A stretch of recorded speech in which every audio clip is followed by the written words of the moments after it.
Di video kali ini gue pengen ngasih sedikit edukasi buat kalian yang pengen beli iPhone SIM dikunci atau iPhone SIM lock.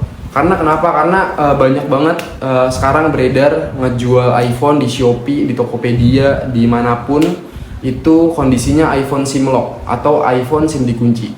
Kenapa orang-orang pada tertarik? Karena harganya itu sangat-sangat murah, lebih murah lagi dibanding Inter. Jadi iPhone SIM dikunci, Inter dan iPhone garansi resmi. Jadi kenapa? Kendalanya apa kalau kalian sampai beli iPhone SIM dikunci? Jadi belakangan ini ada beberapa kasus yang minta tolong sama gua karena iPhone SIM dikunci dan nggak bisa pakai kartu, terus nggak bisa aktivasi juga. Jadi kenapa nggak bisa pakai kartu? Nggak bisa pakai kartu itu emang karena itu iPhone nggak bisa pakai kartu. Kalau emang ditambahin AirSIM itu bisa, cuman beberapa bulan. Ketika udah keblokir dia nggak bakal bisa lagi. Itu satu, yang pertama. Terus yang kedua itu nggak bisa aktivasi iCloud. Jadi gini nih, ini gue nemuin kasusnya.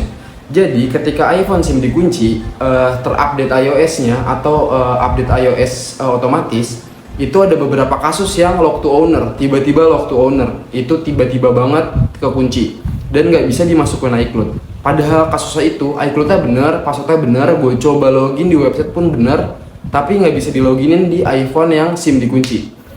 Dan akhirnya gue kerjain, gue restore, gue kerjain, akhirnya bisa. Dan sangat-sangat merepotkan karena udah nggak bisa update, nggak bisa pakai kartu. Gue saranin buat kalian yang emang pengen beli iPhone murah, itu beli paling nggak itu iPhone X Inter, bukan yang SIM dikunci. Jadi ada pembatasan SIM dan tidak ada pembatasan SIM. Itu bisa kalian lihat itu di mengenai.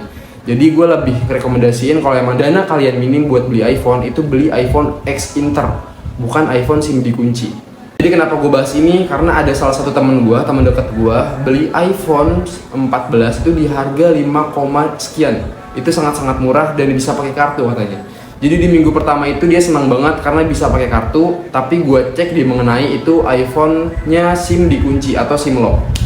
Oke, terus di minggu pertama itu aman dan di minggu kedua ketika dia nyobain kartu itu ada bacaan SIM not support. Itu udah penyakit tuh, itu udah nggak bisa di unlock, udah nggak bisa dimunculin jaringan lagi, udah jadi WiFi only seumur hidup. Oke, itu yang pertama.